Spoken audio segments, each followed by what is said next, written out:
Investigating agency हमारी और आपकी उस तरह से नहीं है कि कोई एक व्यक्ति खड़ा है और वो जब तक जिंदा है तब तक इन्वेस्टिगेशन करेगा, फिर वो गुजर जाएगा तो कोई दूसरा आएगा, ऐसा नहीं। वो एक व्यवस्था बनी हुई है और उस व्यवस्था में एक मानसिक रूप से कहा गया है कि जब तक आप जिस केस को लीड कर रहे हैं आप ही आप हैं।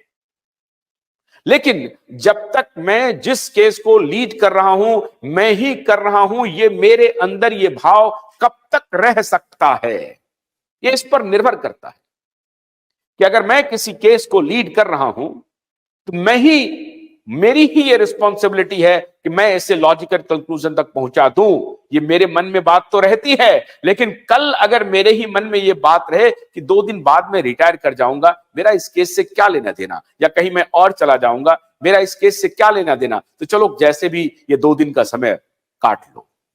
इसमें बहुत सारे दबाव आ रहे हैं, हमारा क्या फायदा इससे? आपको क्या लगता है ये बात नहीं होती होगी? होती होगी, 100% होती होगी। ये हम और आप मानते हैं कि नहीं, सीबीआई तो एक एजेंसी है, वो अपना काम करती रहेगी, लेकिन सीबीआई में भी हमारे और आपके जैसे ही लोग अपॉइंट होते हैं, वही इन्वेस्टिगेट करते हैं। उनमें वो सारे भाव रहते हैं जो हमारे आप में भाव हैं। जिसको आप कर्तव्यों से बंधा हुआ मानते हैं, जो केस सुलझ जाए तो समझ लीजिए एक तो दबाव की अनुपस्थिति और दूसरा अधिकारियों का ओवर एक्टिव होना और कर्तव्यों के प्रति खुद को बहुत गंभीरता से बनाए रखना कि हमें अपने कर्तव्य का पालन करना है, जो काम हमें मिला है उसे हम करके दिखा देंगे। ये एक भाव अधिकारी के अंदर सन्निहित रहता है, इसलिए किसी केस का खुलासा वो कर पाते हैं। लेकिन जिस केस में हमें और आपको सबको उम्मीद है ये खुलासा होगा, 26 दिसंबर को थोड़ी निराशा हाथ लगी। अब आप कहेंगे कि इसके लिए गुनहगार कौन है, दोषी कौन है? क्या दोषी सीबीआई है? क्या दोषी हमारी व्यवस्था है? क्या दोषी हमारे कानून के रक्षक हैं? क्या दोषी वो जो गुनहगार के साथ मिलकर के दलील पेश कर रहे थे या उनके लिए दलील पेश कर रहे थे? क्या वो दोषी हैं? इनमें से कोई दोषी नहीं है,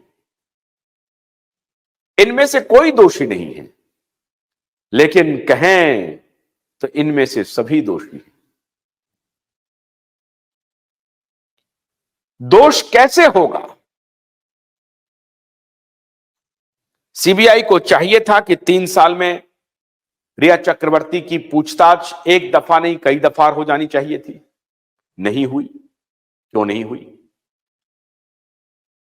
अगर क्यों नहीं हुई इसका जवाब मांगने जाएंगे तो मिलेगा कि शायद इनके ऊपर कोई दबाव है। तो दबाव किनका हो सकता है? तो दबाव जो पार्टी सरकार में है शायद उनका दबाव हो सकता है, लेकिन इसके कोई सबूत नहीं है। सबूत में सिर्फ आप आशंका व्यक्त कर सकते हैं कि 3 साल तक कोई इंक्वायरी क्यों नहीं हुई, क्यों नहीं ये वक्त मिला। और ये मैं उस केस का हवाला दे रहा हूं जिस केस में माननीय सुप्रीम कोर्ट ने बहुत ही स्पष्ट शब्दों में कहा है कि सीबीआई सुशांत के केस में क्या इन्वेस्टिगेट कर रही है, समय समय पर मीडिया को बताते रहे। बल्कि उन्होंने तो शायद यहां तक कहा है कि यह समय अगर हर महीने हो जाए तो और अच्छी बात है, हर दिन हो जाए तब तो खैर सोने पे सुहागा। लेकिन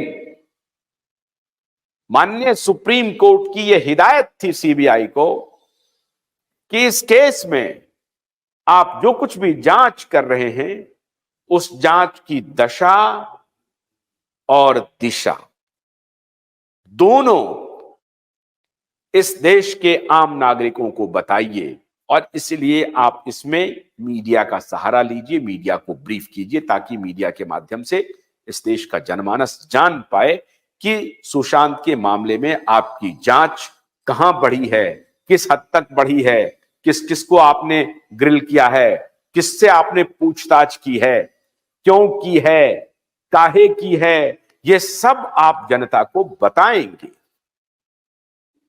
लेकिन सीबीआई ने ऐसा नहीं किया, और यही एक विषय आधार बना लिया हमारे लर्नेड कौंसल अभिनव चंद्रचूड़ साहब ने।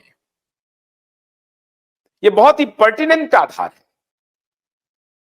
अगर आप यह कहें कि अदालत ने गलत काम किया तो यह अनुचित होगा।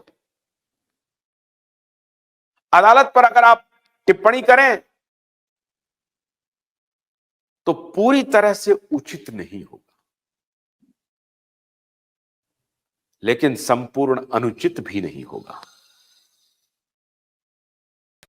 भोलानाथ का ब्रश कटर एक बैटरी चालित मशीन है जिसका चार्जिंग समय 3.5 घंटे है। यह 6 से 8 घंटे के प्रभावशाली संचालन समय का दावा करता है, जिससे यह एक बार चार्ज करने पर 16,000 वर्ग फुट गेहूं या चावल के खेतों को कुशलतापूर्वक काट सकता है, जबकि इसका पेट्रोल समकक्ष व्यक्ति उसी कार्य के लिए 1,000 रुपए मूल्य का पेट्रोल खर्च करता है।